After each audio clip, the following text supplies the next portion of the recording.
and welcome to Nell Gwynn Nursery School. We've been here over 100 years. We're at the heart of the community and will continue to remain at the heart of the community for a good number of years. You'd think that Peckham, inner city, would be very urban, but look, we have so much green at our nursery school. We have a community garden here for our parents to use, and our children's play area of full-grown trees, and our buggy park, which is just over here,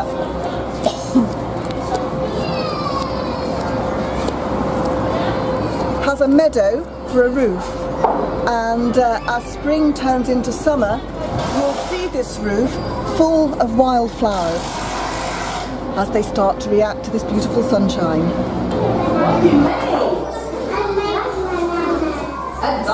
At Nell Gwynn, we're passionate about your child's health, and we're very aware of the harmful effects of air pollution. We were lucky enough to be selected by the Mayor of London to be part of a pilot scheme to both analyse the quality of air your children are breathing and to do something about it. So we're piloting an air filtration system to take out all the pollutants from the air that your child is breathing. And you've just seen that piece of equipment that's silently operating above my head, but is taking out all the pollen and all the air pollutants that your child breathes to really give them good quality air here. We're a very inclusive nursery school. We have families come to us from all over the world. We do have a very high proportion of our families who come to us from Spanish-speaking countries, and here we can help out because quite a high percentage of our staff speak Spanish, and we're very lucky to have Erica here on reception, who is a fluent Spanish speaker. Erica, can you tell us a little bit, actually in Spanish, for some of the people watching this video in Spanish, about the families that come to our school? Hola, buenos días. Me llamo Erika, yo hablo español. Aquí tenemos muchos profesores que también hablan español, y si tú no hablas inglés, aquí te podemos ayudar con la transición del niño, empezar la escuela, y en cualquier otra solicitud que necesites de la escuela del niño, aquí te podemos ayudar, porque sí hablamos el idioma y también otras profesoras también lo hablan. So we're in the hall at the moment at Nell Gwynn Nursery School, so you will hear some background noise from the children as they go about their daily business. But I just want to tell you a little bit about how passionate we are about the high quality of food that children receive here on their lunch day and their snacks.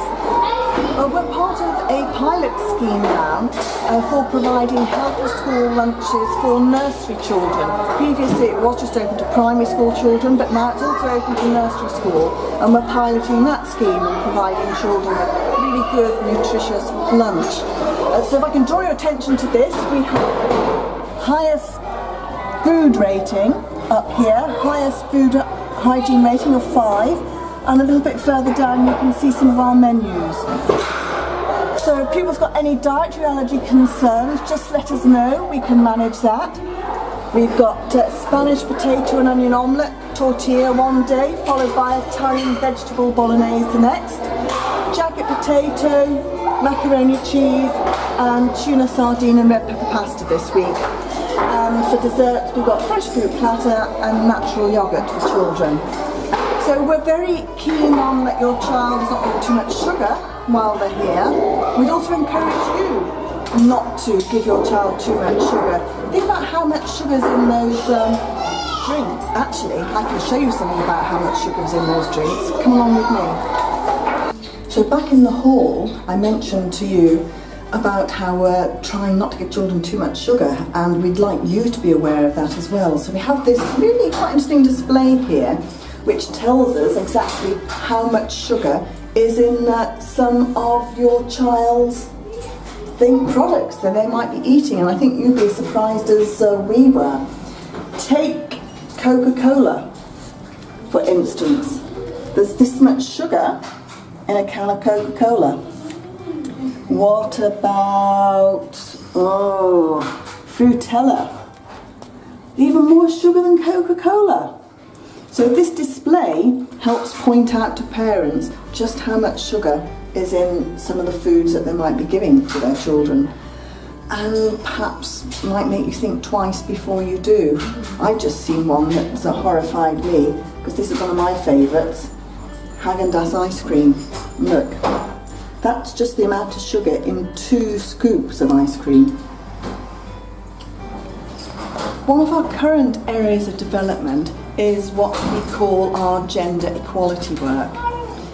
We're very aware of stereotypes and attitudes towards gender, which we're trying to challenge. I mean, for me it started out with the BBC documentary No More Girls and Boys, which looked at even when children are very young. So they did a wonderful experiment where they swapped the clothes over of children. You should have a look at this on YouTube. They swapped children's clothes over of children who were aged about 10 months old. So Sophie wore Thomas's clothes and Thomas wore Sophie's clothes. And they put these children with some toys and they asked a practitioner to come in and begin playing. If that practitioner thought the child was a boy, she'd be more inclined to present that child with the car, with the building materials to play with. And if that practitioner thought the child was a girl, she'd instantly reach for the dolly and invite the child to play with the doll. We want to challenge those assumptions here at Nell Gwynn Nursery School, so we're doing workshops with parents to share the work we're doing with them so they can start to challenge these attitudes too. I mean, it may look very cute in the shop to buy a t-shirt that says Mummy's Little Helper or Here Comes Trouble, but we are in fact putting those expectations onto children very young. So are we therefore saying your daughter's going to grow up to be a kitchen help and your son's going to grow up and go to jail? No, we're not, but we need to encourage children into the endless possibilities that life presents them. So if you're a girl, you can be an engineer, you can be a scientist, you can do well at maths. If you're a boy, you can be emotionally strong. We just want to challenge those assumptions so that you can have a female firefighter and you can have a male dancer. And we don't want children to be hemmed in by bias, so we're doing lots of work around this area. We're doing it through displays. We've got a display here in reception, right at the top, so about the need to talk about different kinds of families. There are families where there's one child, they might be being brought up by a grandmother, there might be an extended family, there might be a foster family. You might have families where both parents are the same sex. But under the equality law, we do not discriminate under any of our families, and we celebrate all our families and all our genders. We want to give your child the best possible start in life in introducing them to mathematical concepts. So we think it's very important to have the opportunities to explore 3D construction and working with shape. You can see the fabulous work that children have been making with blocks behind me, and this is all their own work. So they've looked at these blocks and they've thought, how can these blocks go together to make something? This little area of the classroom here shows so much about our ethos. I'll just go through that a little bit. Earlier we were talking about the importance of introducing children to mathematical concepts, and here's one of the ways we do it through our number lines which are in each classroom. This class has a very fun approach. We've got stripy patterned socks, and we've got the number 3 here and 3 little fish. So children can interact with these resources, and it really helps them in their counting in a way that they're interested in. We were talking about gender as well, weren't we? And I've just seen this book. Look how well used it is. Tough guys have feelings too. So this is how we introduce topics about gender to your child at an age-appropriate way. So it acknowledges how even superheroes have feelings, need feelings. So we've got, even when you're on top of the world, not everything works out. It shows. This can be very frustrating. No matter how strong or fast or brave they are, everyone has feelings. Well, most of us anyway. We're not quite sure whether the robot has feelings yet. But it's okay to show them. And here we have your stereotypical motorbike driver, and he's upset because he's seen an injured squirrel on the road. But he's having feelings about that injured squirrel. So we introduce topics like that, age-appropriate, sensitive way to children. And here we have some fine examples of female role models in books for the children to explore. And the display on the back is a very instant display. We don't spend too long triple bordering things, laminating them. We like to celebrate the immediacy. We get children's work up on the wall, and you can see we're in the third term now how children's mark making and early writing skills have been progressing to some quite advanced levels. They're beginning to make letter-like marks here. They're making representational drawings, you can see, with a face, eyes, nose, and children are able to talk about their drawings. I went to the beach and I had some ice cream, and I went to holidays home and I was sleeping all day, then I woke up and had some breakfast. So you can see how advanced children's language and representational drawing and early mark making is at this school. So within our school we've adopted a planning system called child initiated learning. So that means we don't spend hours planning what we think your child should be doing. We look at what your child is actually doing, and we find the teachable moment to move your child's learning forward. So within each classroom we have a selection of materials to encourage mark making and writing, for instance, but children are encouraged to independently access these materials. And we also introduce what's called early phonics to your child. So in each class we have sapling bags, which are the first sounds your child will start to learn in relation to the alphabet.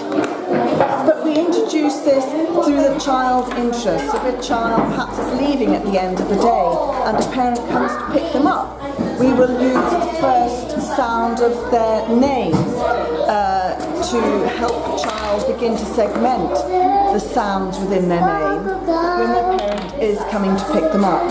So we use many, many opportunities to move your child's learning forward.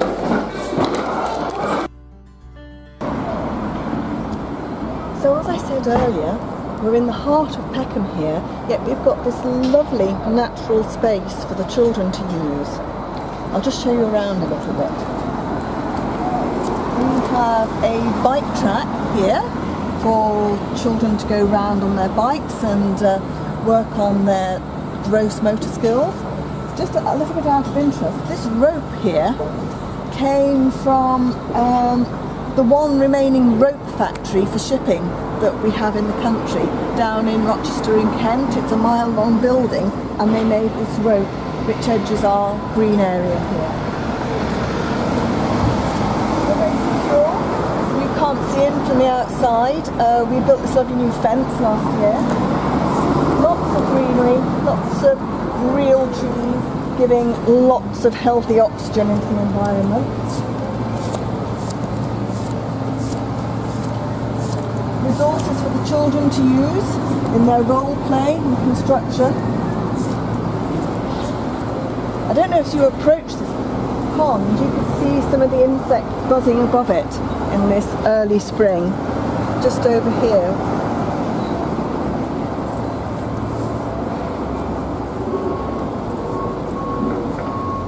So we've got a small pond area and quite a number of frogs in there.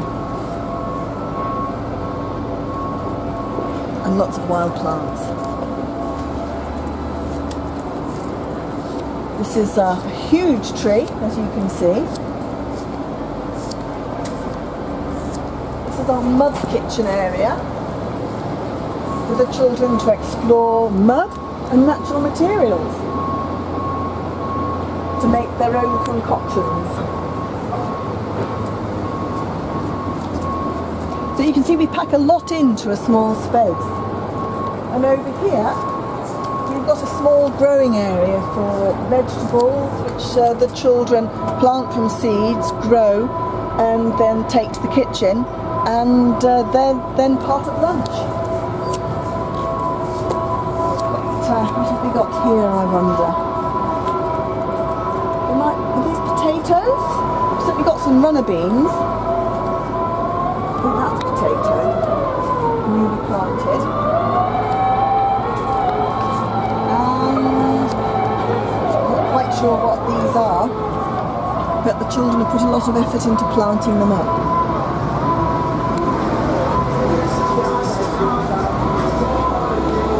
So it's like being in a Sherwood forest.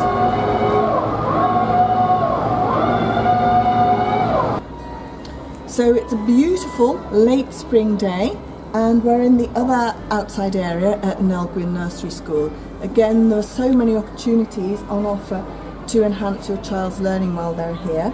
So there's this climbing frame, which is not set. It's always good to create different challenges with the climbing equipment for your child. A couple of years ago, we built this rather wonderful sand natural environment play area for the children, which has been a very good investment. And again, we try and get as much planting as possible in our areas. And we've even got a water pump which creates a natural river that goes down between the boulders, which the children love. Just if I can bring you over here a moment, another area of our curriculum is the opportunity to do woodwork. So it's very safe, it's risk assessments and risk management being produced for our work with the wood, and children are very creative with it. And on the other side, as I think we mentioned in one of the interviews, we believe less is more. So we don't put out too much for the children, but what we do put out, they can become expert in managing, because it's there every day for them to build on their skills with it.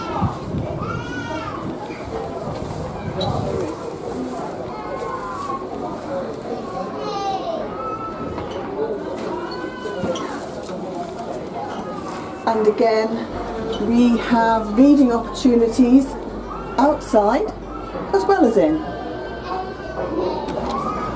Our 2-year-olds are just having their story behind us at the moment, so I don't want to talk too loudly and disturb them. I just wanted to show you their lovely little outside area that they have here. Just over here. Mommy, mommy, mommy, they cried and they flapped and danced, they danced and they bounced up and down, up and down on their brain. Ooh. What's all the fuss? You knew how complex the baby house was. It's lovely, isn't it? I knew it's a singer. So thank you for watching this video of Nell Gwynn Nursery School. We hope you found it informative. If you'd like further information about your school, pop into our front office, or you can follow us on Twitter, or you can access our website. We hope to see you. Thank you.